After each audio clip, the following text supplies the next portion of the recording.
कई बार आप पे आरोप लगे हैं कि आपका जो मॉडल है चुनाव जीतने का वो ये है कि फ्री बिजली, फ्री पानी बांटने की एक आदत सी पॉलिटिकल पार्टीज में बन गई है। क्या ये गुड पॉलिटिक्स है? बहुत अच्छी पॉलिटिक्स है, सबको करनी चाहिए। मैं आपको बताता हूँ क्यों। इसकी इकोनॉमिक्स भी समझाता हूँ आपको और इसकी पॉलिटिक्स भी समझाता हूँ आपको।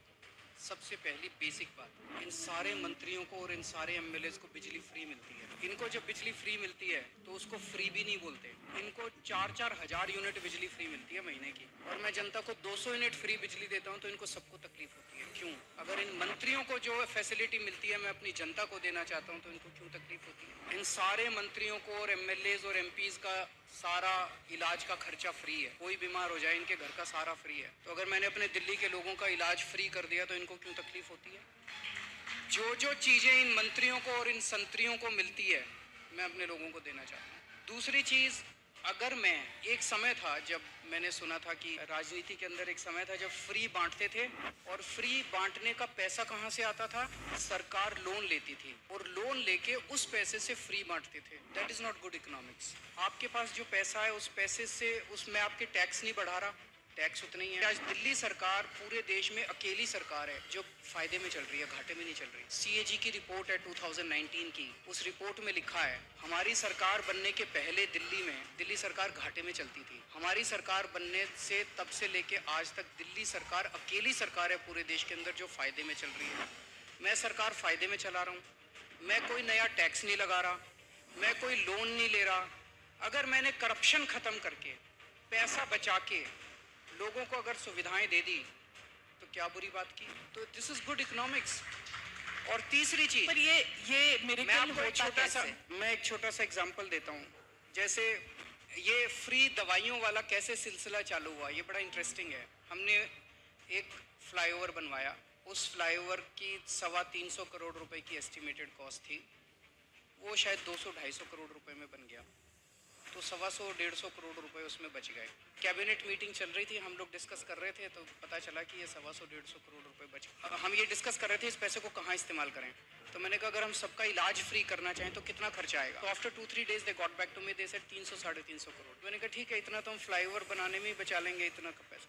तो अगर मैंने फ्लाईओवर बचा के लोगों का इलाज फ्री कर दिया तो क्या बुराई है? मैंने सुना था कि एक मुख्यमंत्री हैं शायद गुजरात के, उन्होंने अपने लिए एक जहाज खरीदा 190 करोड़ रुपए का। मैंने लिए अपने जहाज नहीं खरीदा, मैंने दिल्ली की सारी अपनी माँ बहनों का डीटीसी बसों में किराया मुफ्त कर दिया, 150 करोड़ का खर्चा आया। बताओ क्या बुराई है?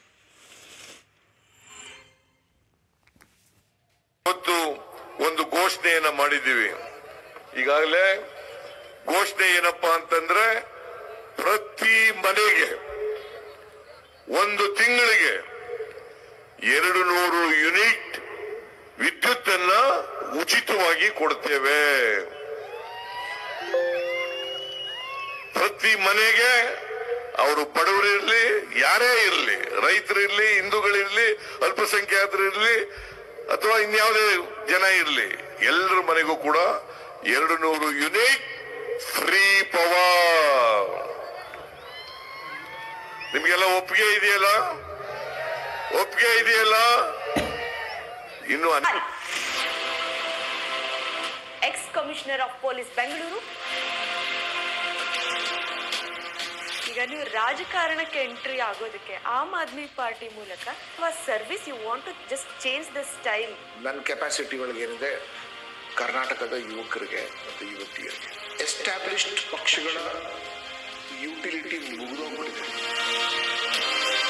ಪಾಲಿಟಿಕ್ಸ್ಗೆ ಬರೋದು ದುಡ್ಡು ಮಾಡಕ್ಕೆ ಬರ್ತಾರೆ ಹೊರತು ಸೇವೆ ಮಾಡಬೇಕು ಅಂತ ಸಾಕಷ್ಟು ಪ್ರಾಬ್ಲಮ್ಗಳಿದೆ. ಸೊ ನಿಮ್ಮ ಫೋಕಸ್ ಮೇಜರ್ಲಿ ನೀವು ಯಾವ್ದನ್ನ ಟಚ್ ಮಾಡ್ತೀರಾ? ಈ ದೇಶವನ್ನು ಆಳಬೇಕು ಅಂದ್ರೆ ಒಂದು ಪುಸ್ತಕ ಇದೆ, ಅದರ ಹೆಸರು ಕಾನ್ಸ್ಟಿಟ್ಯೂಷನ್. ಈಗ ರಾಜಕಾರಣದಲ್ಲಿ ನಾವು ಅಂಥ ಲೀಡರ್ಶಿಪ್ ಕ್ವಾಲಿಟಿ ಇರೋರ್ನ ಕಡಿಮೆ ಆಗಿದೆ. ಯಾವ ಪೊಲಿಟಿಕಲ್ ಲೀಡರ್ ಬಗ್ಗೆ ನಿಮ್ಗೆ ರೆಸ್ಪೆಕ್ಟ್ ಇದೆ ಹೇಳಿ? ಅಷ್ಟು ಲೋ ಲೆವೆಲ್, ಡರ್ಟಿ ಲೆವೆಲ್ ಹೊರಟೋಗ್ಬಿಟ್ಟಿದೆ. ಅಲ್ಲೆಲ್ಲ ಆಮ್ ಆದ್ಮಿ ಅವರು ಬರ್ತಾ ಇದ್ದಾರೆ, ಎಲ್ಲೆಲ್ಲಿ ಕಾಂಗ್ರೆಸ್ ಕಾಲಿಟ್ಟಿತ್ತು ಅಲ್ಲೆಲ್ಲ ಆಮ್ ಆದ್ಮಿ ಪಾರ್ಟಿ ಬರ್ತಾ ಇದೆ, ಬೆಳೀತಾ ಇದೆ. ಈಗ ಅಂದ್ರೆ ಕಾಂಗ್ರೆಸ್ಗೆ ಈ ದೇಶದಲ್ಲಿ ಅಧಿಕಾರ ಕೊಡಕ್ಕೆ ಜನ ಇಷ್ಟ ಇಲ್ಲ. ಆದ್ರೆ 15 ವರ್ಷಗಳ ಬಿಜೆಪಿ ಪಾರುಪತ್ಯಕ್ಕೆ ಇವತ್ತು ಬ್ರೇಕ್ ಬಿದ್ದಂಗಾಗಿದೆ.